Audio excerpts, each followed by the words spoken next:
welcome to today's Gale Force With episode. Today, we are going to teach you how to catch, clean, and cook amberjack. Now, amberjack fish are known for containing parasites. It's a reality of the species. A lot of people are comfortable with catching them, cutting the parasites out, and eating the clean meat.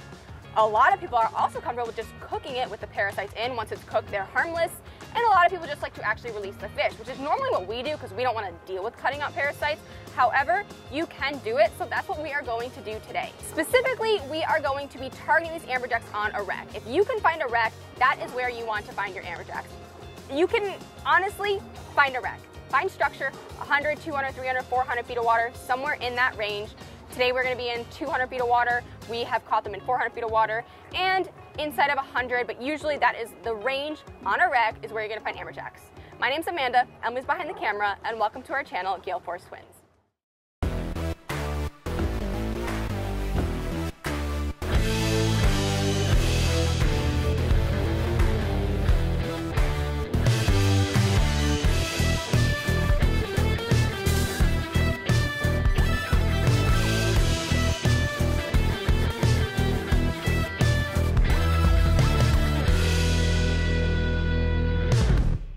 First, we're going to start with the rig, and then we're going to move on to the technique, catching the fish, hopefully, and all the fun stuff. Today's rod of choice, we are using our Gale Force Do-It-All rod. This is our all-purpose spinning rod. It's a 15 to 30 pound rod with moderate action.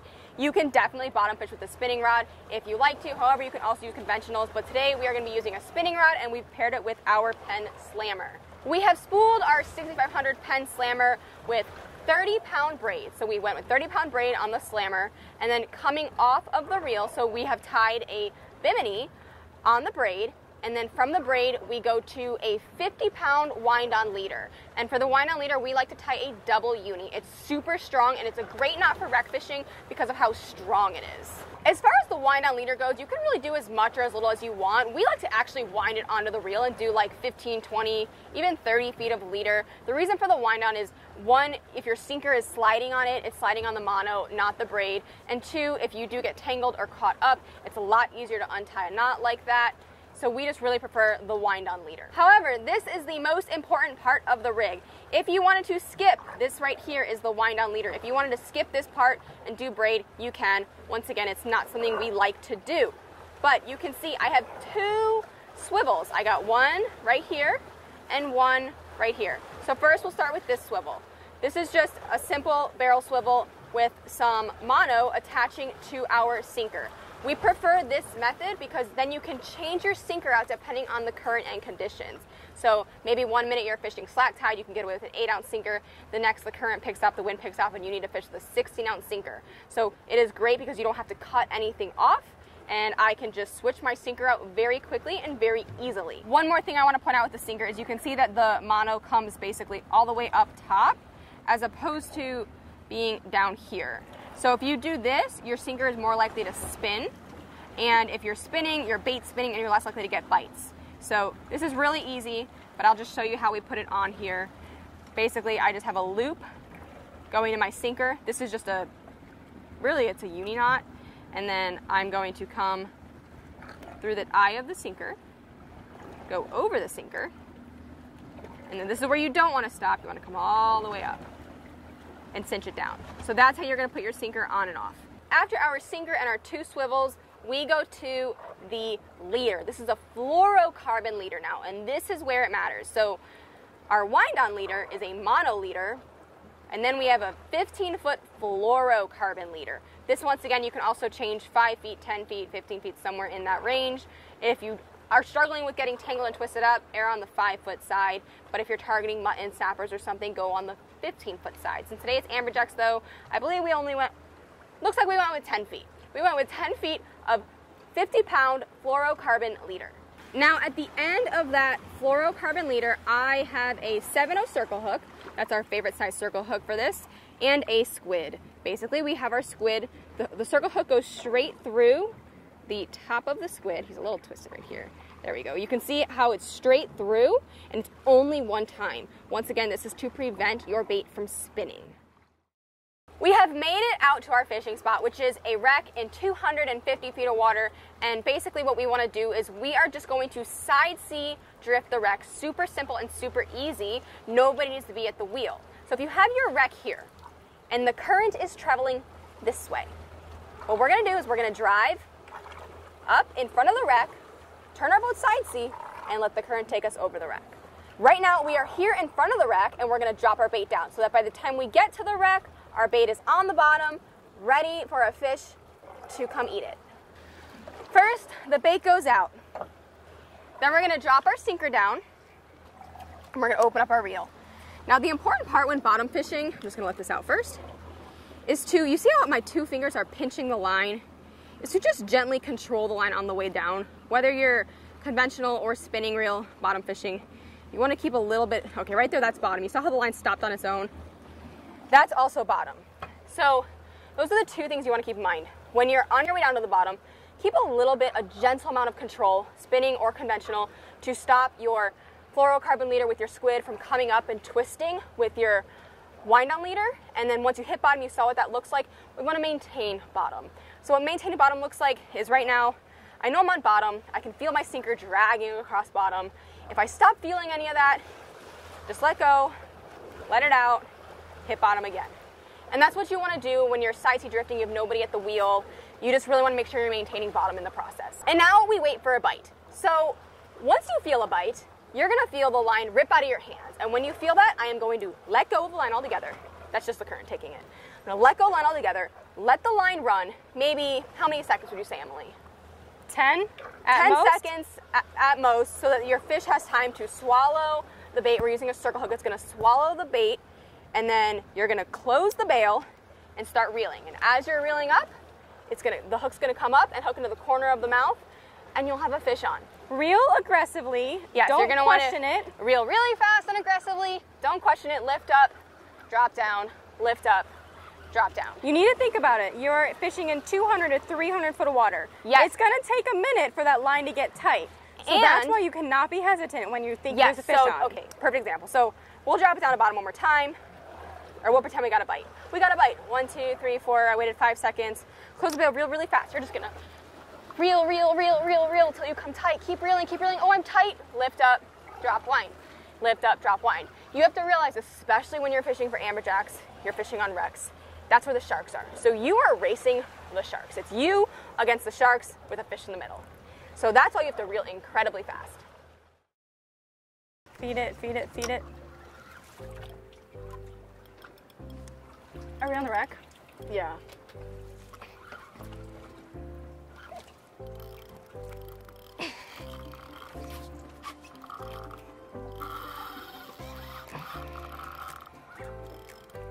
We're on. Okay. This is.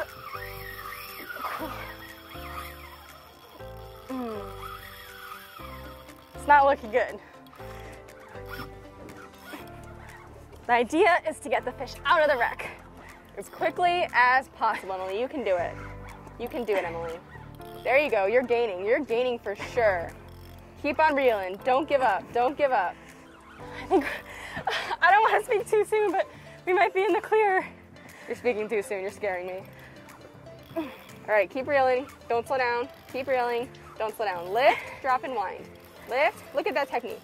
Okay, fish is running. Can't do anything but wait. When they run, you gotta let them drop, run. And wind. When they give you a break, you lift, wind, lift, wind.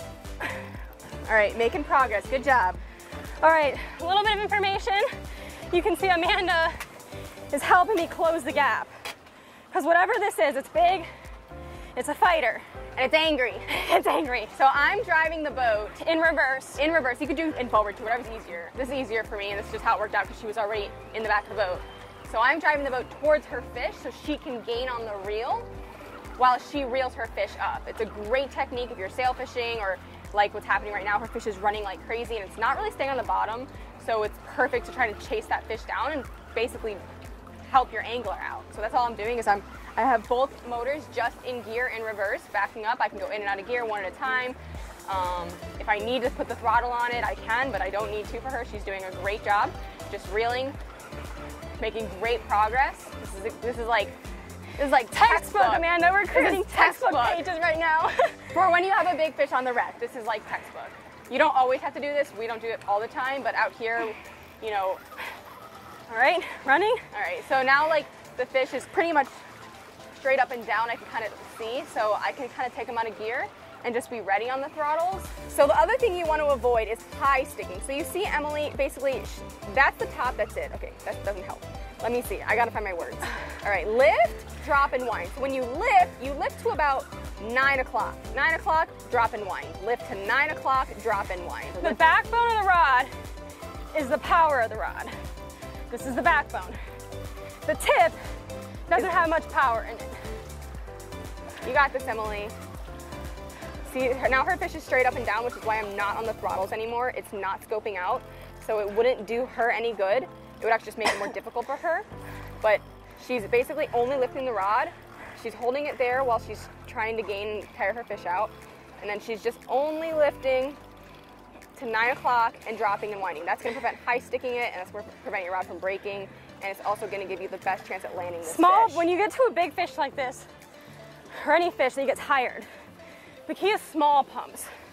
So up, small pump. It's challenging. Clearly I'm struggling. So this fish, obviously, his head's not turned. He's just, but there you go, you're making progress. There you go, you're turning that head. And once you get momentum going, you gotta keep that momentum going, because the fish is tired too. Wind Emily down. Work with yourself. Lift, as you're going down, wind. Lift, oh man. Wait a minute. Wind, lift, lift, Emily, wind. You can't quit, you can't quit. I also don't recommend, when you get into big fish like this, you get with a group of people, they're gonna be like, I want to crank on it, I want to crank on it. Amanda, explain why you don't do that. A lot of times when you hand the rod off, it gives your fish that spare minute to try and run or gain on you, and you can lose the fish very easily, or you could go slack, you could pull the hook. Basically, handing the rod off is really risky. So we try to avoid passing the rod off. I would say 9 times out of 10, we lose fish when we pass the rod off to each other. Also, as the angler gets tired, the fish gets tired. If you got a fresh angler on a tired fish, the battle becomes different. And believe it or not, you guys getting tired together sometimes works for your advantage. There you go, Emily. Any day now, right? That's good. It's a good sign. That's good, it means it's getting tired. It's getting close. I'm winning. All right, I'm gonna just kind of bump it in reverse towards her. Amanda? Towards that scope. I see color, I see color. We see color, we see color. All right, what do we see, Emily? Do I gotta grab the gaff? I don't know yet. Come here, Amanda. I'm here. See what it is. Oh, shoot. Oh, real getting chased by a big shark.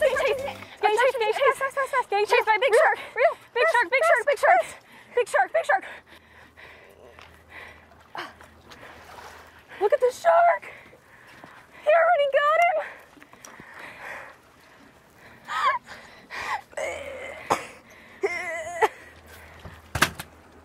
Wow. Good job. Oh my, I'm dead. Oh my goodness. This is a massive amberjack. So let's see. Should we do how many Emily Amanda feet it is? How many feet, Amanda? 1, 2, 3, 4, and a little bit more. Here we have our massive amberjack that was sadly sharked, but it is, I mean, there is so much fish here. This is insane. All right, Emily, can you pick him up? All right, it's not gonna be easy, Amanda, but let's take a closer look at this fish. Ready? Yep, nice. Huge. Oh my goodness, it's like the length of, it's bigger than your torso. It is massive. Definitely a little disappointing that it got sharked, but I mean, wow. Amanda, I can't hold this up for much longer. All right, put him down. All right, on to the deck. Great fish to catch on the wreck. These guys are abundant on the wrecks, which makes them great to target, especially if you're looking for action or if you're looking for meat and don't mind cutting out the parasites. Clearly you can see there's still a lot. I mean, look at all this meat. This would be the belly, but you have this whole section of meat here that is absolutely edible. So what we're gonna do is we'll put it in the fish box. But before I do, I want to talk to you guys about the difference between an amberjack and an almacojack. Now, mainly just by looking at the size of this, I'd say, oh my goodness, this amberjack is huge. But some almacos get big. And what we're going to do is talk about the lip here. So on an amberjack, this part of the mouth lines up with the pupil in the center of the eye. On an almacojack, it would be in front of the eye. Another trick is the fin. However, I can't show you that because it got destroyed. Normally, the first thing I would look at is this top fin here. However, with the shark eating it, I immediately went to the mouth and I said, oh, look at that. It's lined up with the pupil. This is an amberjack. If it was an almacojack, it would be in front of that eye. But let's get this guy on some ice. First fish of the day. We're gonna have to open these ice bags. Let's get him in the fish box.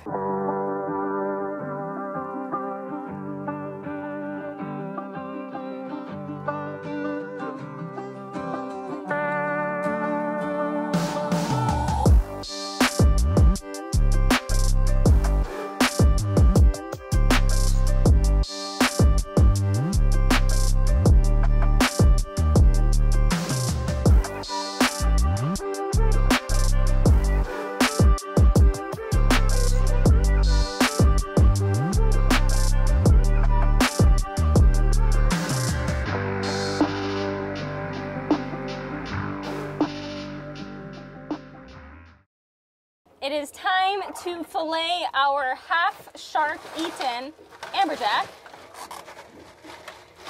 Go ahead and grab him, he's buried.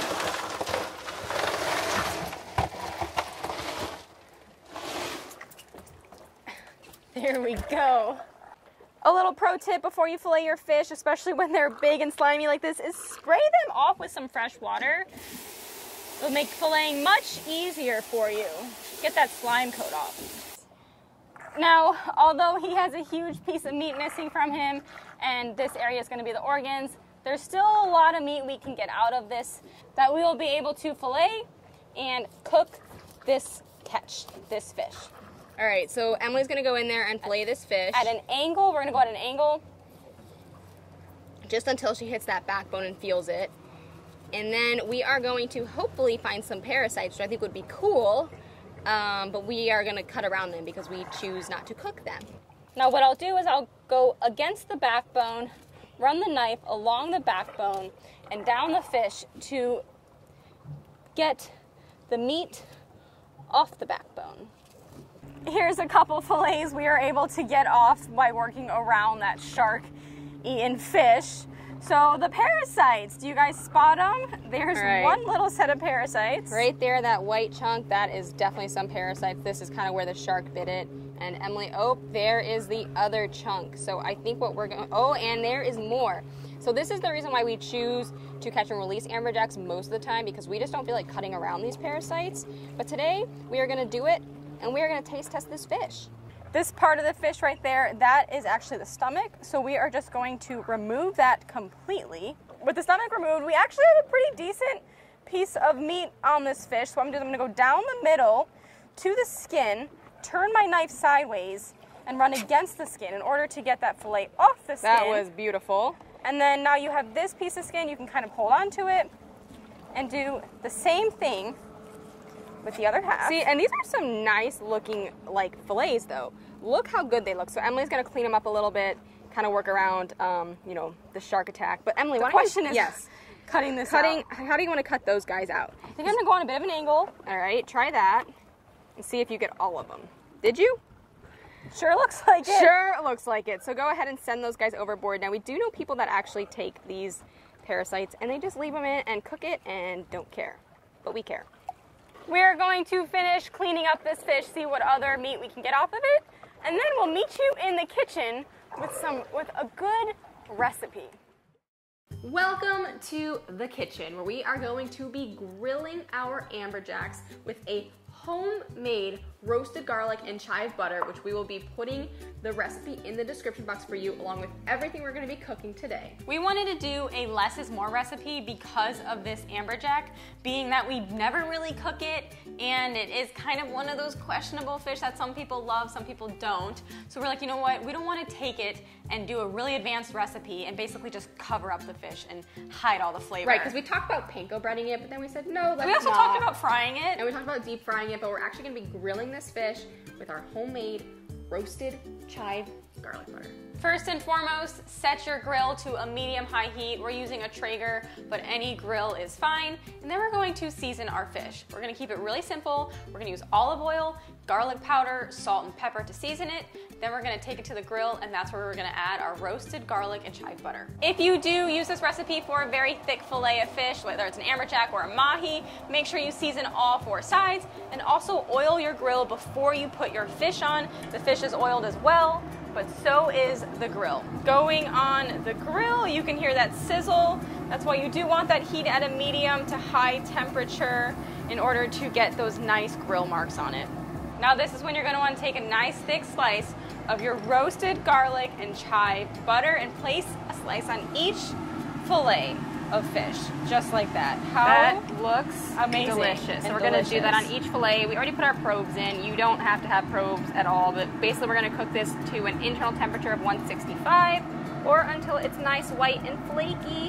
Halfway through, flip the fish over. We're going to put another scoop, another serving of butter on each fish fillet, followed by a lemon slice for the second side of the fish. We'll see you very soon. Look at how delicious these amberjack fillets look. Now, we did have probes in our fillets on the Traeger, and we took it off at 150. Now, fish is considered cooked at 165. However, we like our fish, if there was a world where you could say this, medium rare, medium. So that's why we took our fish off early. Generally speaking, as long as it's white and flaky and it's how you like it, that's how I would recommend it. Wahoo is a really great fish to sort of cook rare or medium rare, sear it, and kind of get that more sashimi taste to it. But like I said, with the amberjack, we took it off at 150 as opposed to 165. Moment of truth, let's dig into one of these fillets. Amanda, you're gonna have to, wow, that's perfect. How easily that came apart. Nice, white, and flaky. Right. This is perfectly nice, white, and flaky, which is also why we like to take the fish off a little bit early, because this is cooked all the way through. So even if you did have your parasites in your fillets, this is cooked all the way through. So you take it off at like 150, because it will continue to cook a little bit, and fish cooks really fast. So if you took this off at 165, it would be well done in my opinion. All right. Cheers.